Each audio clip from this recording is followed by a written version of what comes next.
welcome to Sixth Letter to Earth. And this is episode 8, The End is Nigh-ish. Hello, I'm Kyle or Nightmarish, and welcome to Sixth Letter to Earth, a podcast where we talk about life and other situations in life and in general about energies, and we try to tackle some things and try to add positive spins on everything. Like today's topic is about the apocalypse. And the apocalypse is, you may not think that's a positive. It doesn't sound positive. It's like the end of the world, the destruction of everything we know. That doesn't sound like a topic that could be very enduring. So, anyways, so this is the first ever live recording of Sixth Letter to Earth. Now, I may not be able to look at the chat very often, but I do have it down here, so you may be seeing me looking down if you're watching it live. If not, you won't notice. So I won't be answering anything on chat during this stream. I want to let everyone know who's watching. This is also open space for debate, so you can debate anything I'm saying. You can talk with everyone on there, but let's keep it positive. No personal attacks, no negativity.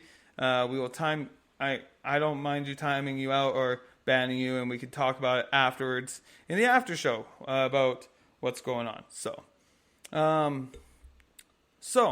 it's been a while since I've recorded one of these. So what have I been up to?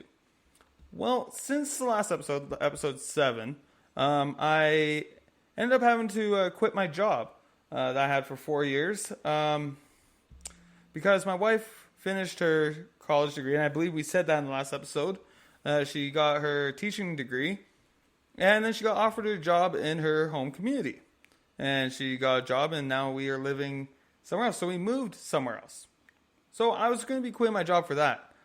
But at the same time, right when I was about to quit my job, I also started developing health issues. I was having stomach issues. I was having heartburn that wouldn't go away, low energy. I was just in pain all the time. And I was almost getting to the point where I couldn't do my normal day tasks at my work. So, anyways, I talked to the doctors, and it turns out it's gallstones.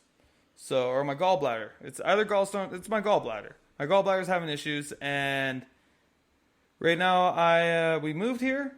I've talked to the doctors. We're on the wait list again to surgery, so I'll keep everyone tuned in on that. But for now, with my medical situation, it could be, with the medical situation everywhere in the world, it could be delayed right now. So, but that I get time home. I'm going to be working on myself.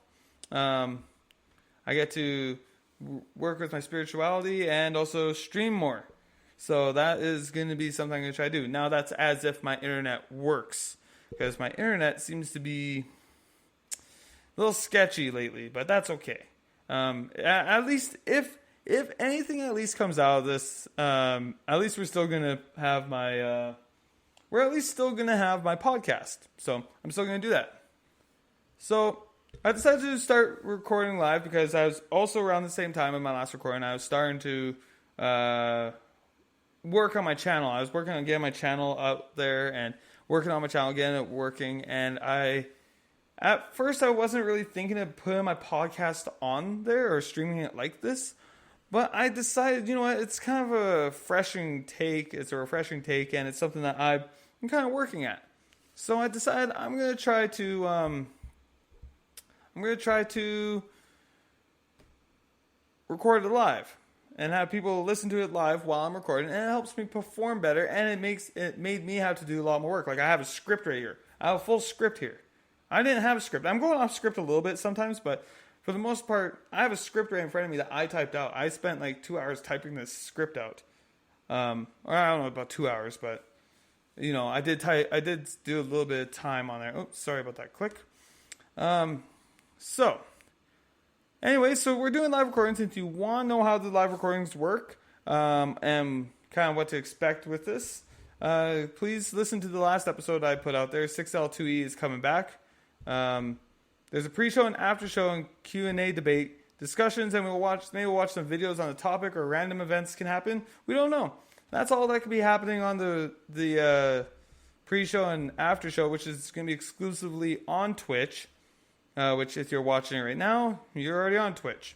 If you're listening to it afterwards, well, get on Twitch and you guys can listen to live recordings of this and be part of the pre-show and after-show discussion after it. Also, every after show, I want to do a guided meditation and prayer to close off the show because I do feel that it is helpful to everyone to have someone else to pray with and do meditation with, and also, it just seems great. It seems like a fun time. Also, if you want to know when I'm going to be recording or have any clue when I'm going to go streaming, or if you want to read my meditation journal, I suggest everyone go to my Discord and join in, read my meditation journal. I tell you how I feel about my meditation. I will also be doing that for this stream too. So we will be doing that. So anyways, that's kind of where I've been. That's kind of how this is going to work. If everything works good today, that's kind of what I'm hoping. So anyways, now let's get into a darker topic. The end of days. Earth's destruction. The end of humanity. Doomsday. Or wherever you define the apocalypse as. This is episode 8 of Sixth Letter to Earth. The end is nigh-ish.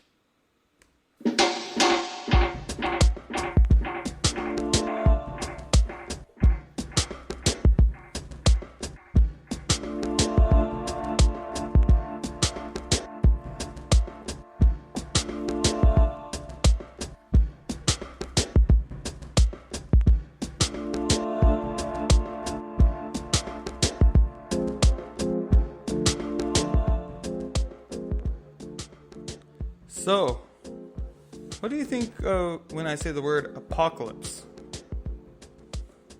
Doomsday. End of the world. Destruction of all we know. What do you think?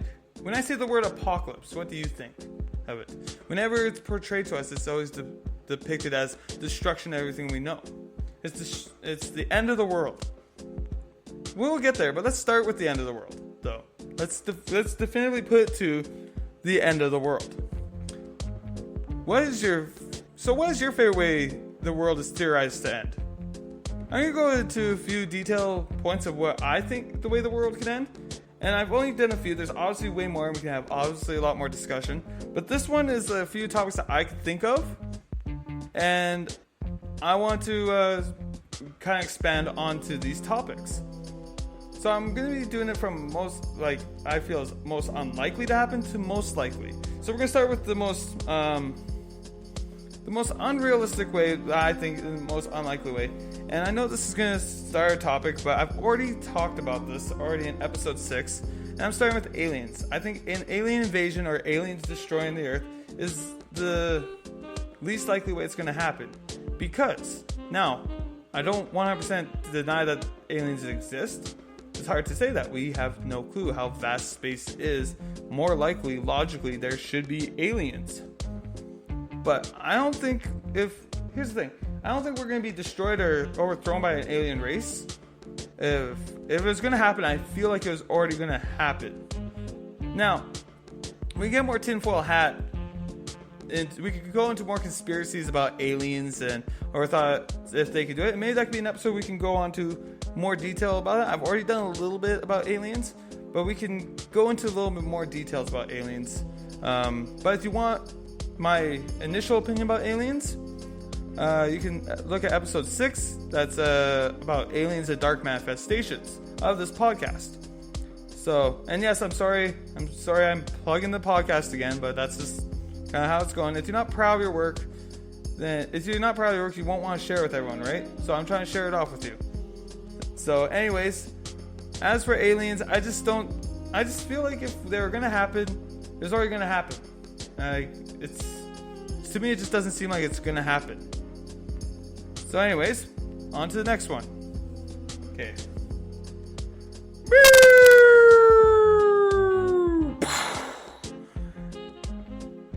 Yes, this next one is about nuclear bombs, if you didn't get from my horrible sound making. We're talking about nuclear war. Now, yes, technology is advancing. It seems scary. And it seems like we're getting so advanced with weaponry that we'll be able to wipe islands off with the flick of a switch.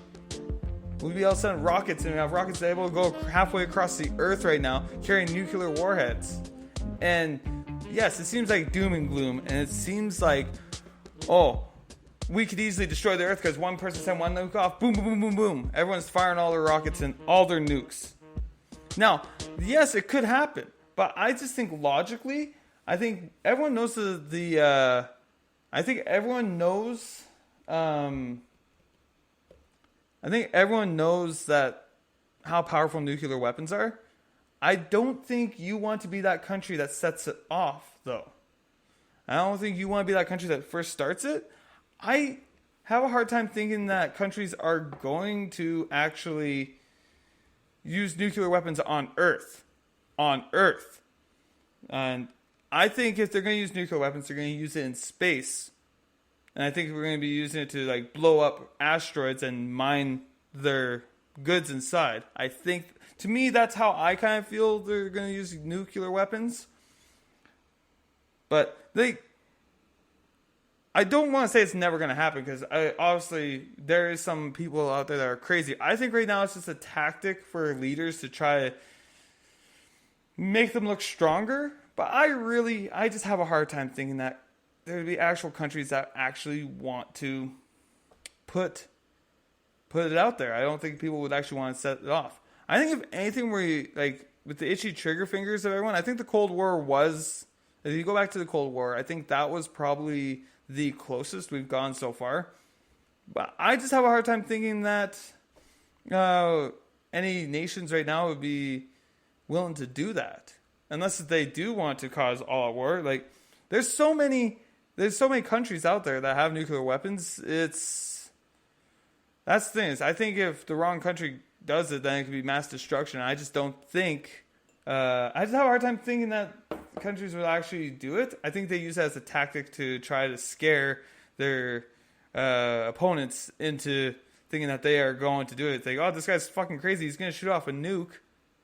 In reality, he's not going to. Probably because the technology can't even get past where he wants to go. North Korea. Sorry. I'm going to dive deep into this one. North Korea.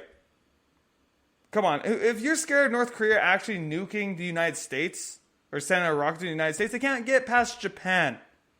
They can't get past freaking Japan with their rockets. So if you're talking about North Korea and specifically, I just don't think their technology is there yet. I think it's been overblown to add fear into people to make them scared. And I did go there. Do you trust... Okay, I'm sorry, I'm talking to my chat right now.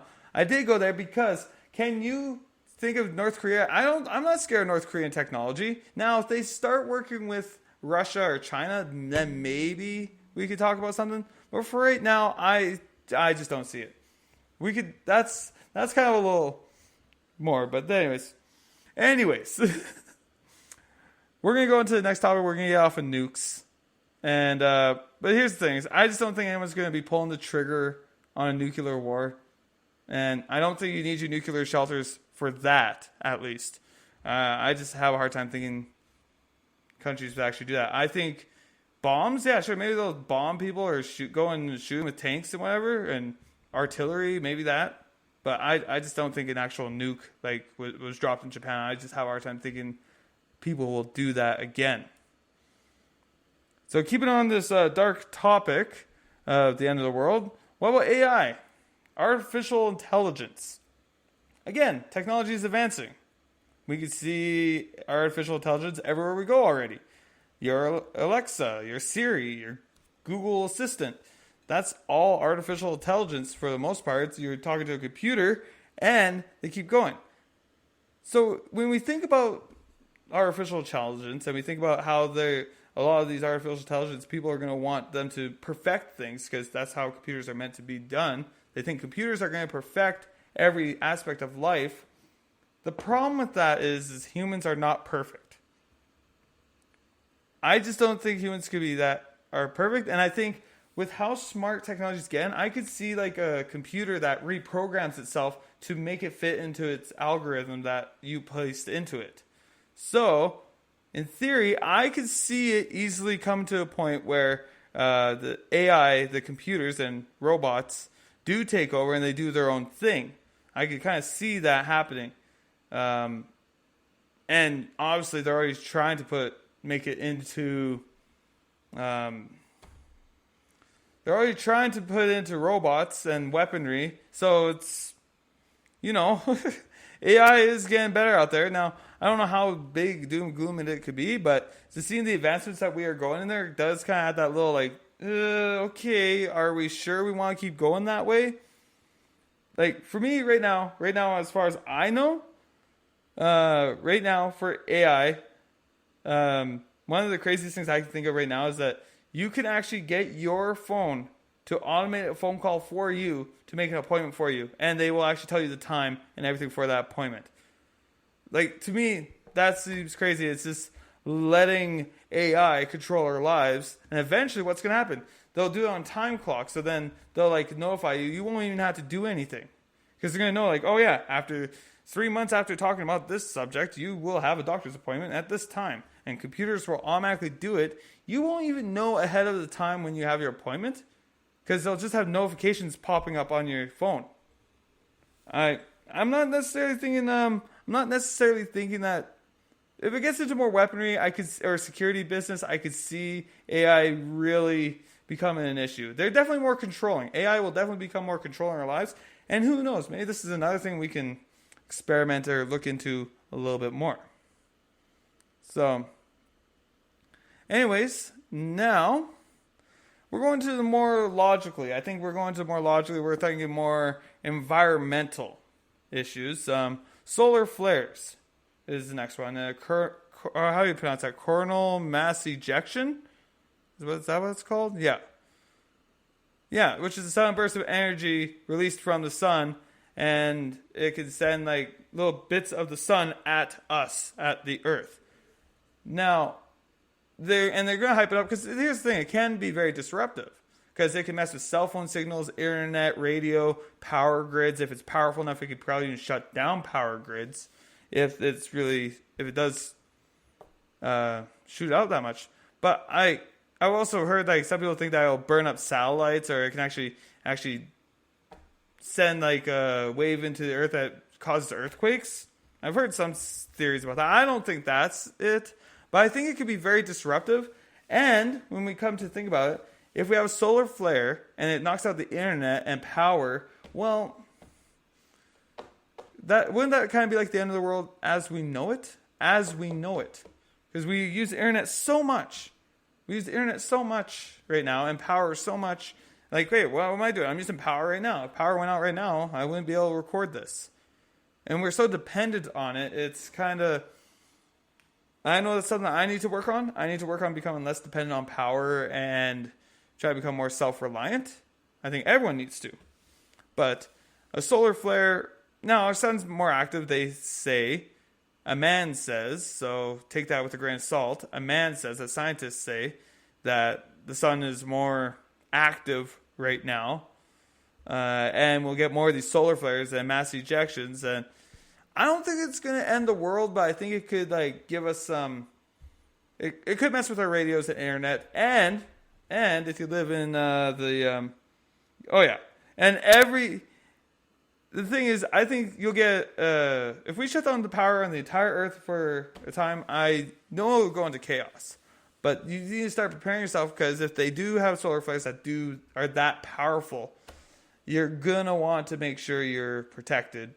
And you're going to want to make sure you are, make sure you can live off the grid, I guess. That's something I need to start doing. And I recommend everyone else to do it. So, because... you never know. Also, they could just shut down the power, like a flick of switch, if they just want to disrupt our lives in general. But that's if you think that there's an overpowering government trying to control everything. Big Brother, I guess you could say. So solar flares are on that. And on the same note, one of the most likely way I think that the world will end is an asteroid. Asteroids. There's so many asteroids out on the Earth. The dinosaurs, they've told us that they were wiped out by an asteroid. Asteroids are flying everywhere. Actually, the Earth is being hit all the time by little rocks. Our atmosphere usually burns them up. But there's so many huge ones out there. I personally think an asteroid is probably the most likely way it's going to happen. They try to theorize on how they can track them, but you never know. Like, one gravity pull could be stronger one way, and the other thing... It changes all the time. I really do think an asteroid probably is the most likely way the world will end. I do feel like if they knew an asteroid was coming after us, I don't think they would tell us.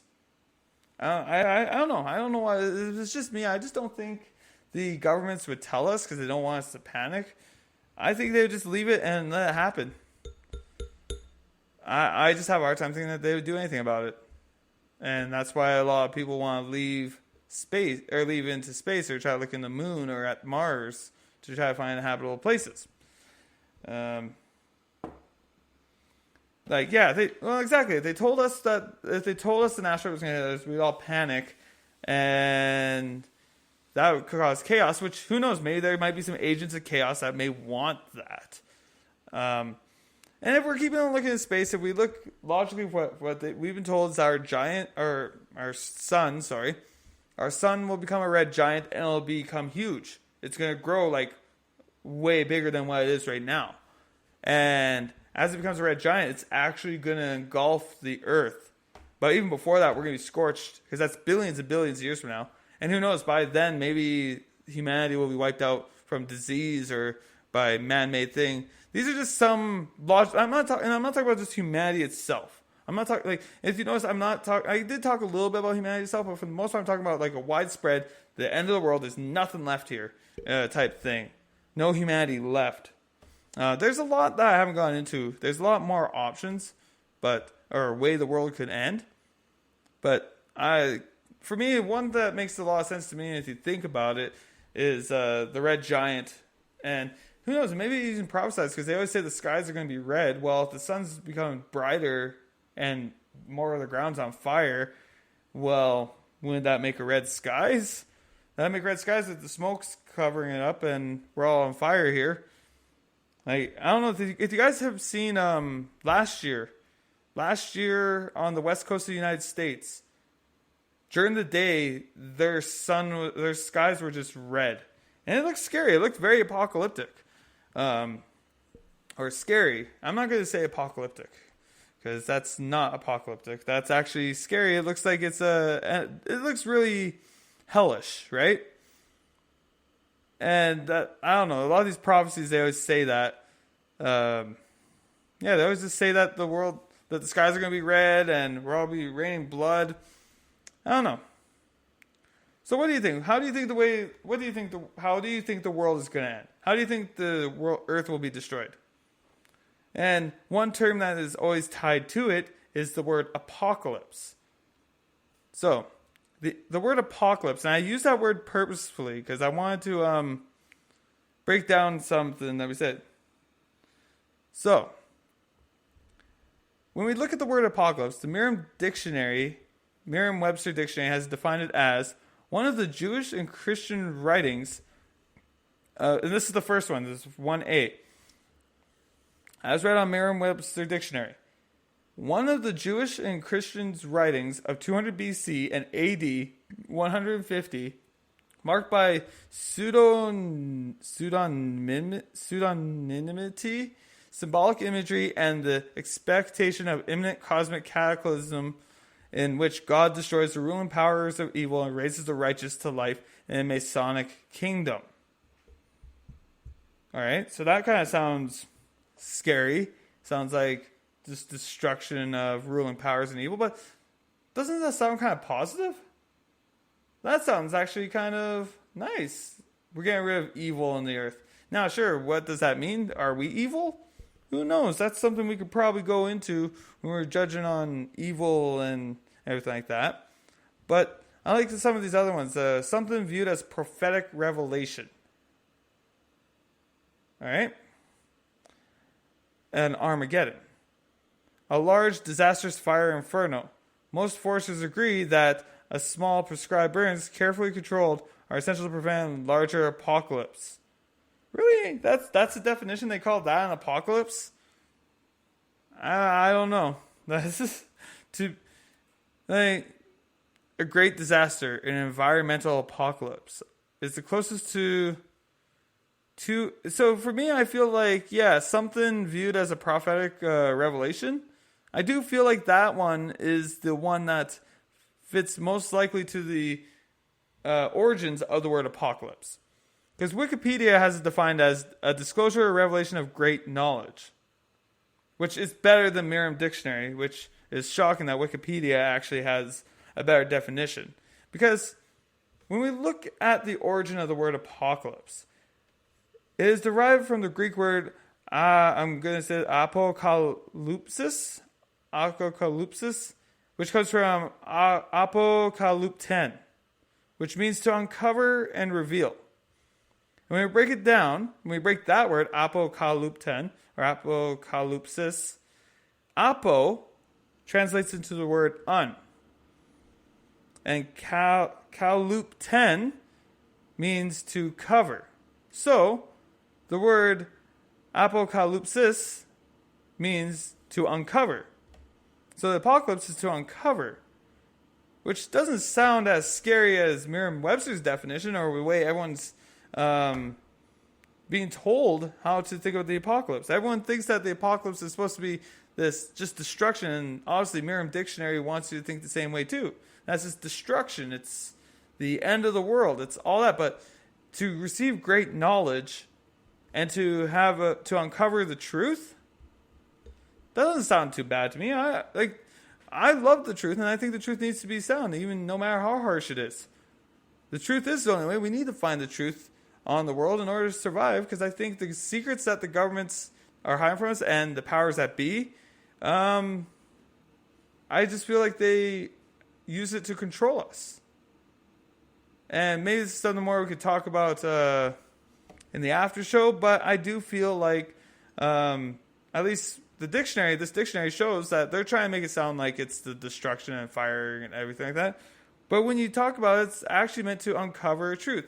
So when we say the apocalypse, and I always say, and I like to use the apocalypse is the end of the world as we know it. And as we know it needs to be in there when you talk about the apocalypse, because when you look at the word apocalypse, that's what it was not meant to be the actual destruction of earth. An apocalypse is the end of the world as we know it, or to uncover great truths. So I feel churches have tried to make the apocalypse sound more scary so you can have fear in your life. Because they're going to say, if you don't follow what we do, if you don't follow our religion to the T, you don't listen to the words our priests say, you will suffer the evils from the apocalypse. You will not find true peace. You will not be able to find true peace, or you will not be able to go to heaven because you didn't listen to us, and you will suffer the apocalypse. And I feel the apocalypse is used more as a negative connotation to add fear into our mind. Because I always want to say this. I always say this. Fear is probably the easiest emotion to get, because we want to not be in fear anymore. So we will often turn to remedies for that fear. If there's a spider in the corner, we want someone to squish it for us. If we're scared of the dark, we want a light on. So when the world's ending, and since you may be judged as a sinner, what you're going to do, you're going to listen to what this book says. If you listen to every single word we say in this book and do as we say, you won't have to suffer those consequences, which is just another fear control tactic, which is another topic, another subject that we could go into later on. And I just feel that is another way to control us. And I feel like they're trying to add negativity in their soul and fear into our soul, so then they can control us. But don't let them control you guys. I'm honestly excited for the apocalypse, and the reason I'm excited for the apocalypse is because I do feel this earth is not free right now. I do feel we have a lot of stuff hidden, and there's a lot of stuff that we don't know the truths of. I believe, and I've already said, I do believe a combination of politics, government, religion, education, celebrities. I feel like there's a big group working together to try to control us with fear. And the apocalypse is one of the ways that they do this. It's like a big term, because apocalypse has been around since the Greeks. Greek terms, right? And to think about it, they want you to be in fear. They want you to be in fear so you will listen to them. And you can apply that on any subject that you talk about in life, right? Because they want to admit their dark energies because I think the big issue, and when it comes to the apocalypse, is that they don't want to know. I feel like one of the big revelations that is going to come during the apocalypse, which I do feel, I hope it's coming soon. And I do feel it because when people become more aware to energies, I feel that's kind of part of apocalypse. You're uncovering that you have the energy to control your future. You can have the energy. The thing is that they don't want you to know that. And I feel like that's the big thing, is they don't want you to know that you don't have to play into their dark system. You can be happy. You can control your happiness. You don't need to take their drugs to be happy. You can do it yourself. You don't need to take their medicines. There's alternative medicines that you can take, and they should do the majority of the same work as they do, as their main prescription medicines do. So I do feel the apocalypse is all part of everyone unlocking their minds and unlocking the ability to be able to control energies, because that's what this whole thing is. And the apocalypse is a big thing. It's a big part of it, and I feel like people call it like the Great Awakening. I'm not, like I said, I don't like that term. Apocalypse does sound good. There is still there's so much that we don't know. There's so much that we are still hidden from, and I feel like an apocalypse would be an amazing event. It'll be scary. Don't get us wrong. It'll still be scary, and we may not believe what we are being told.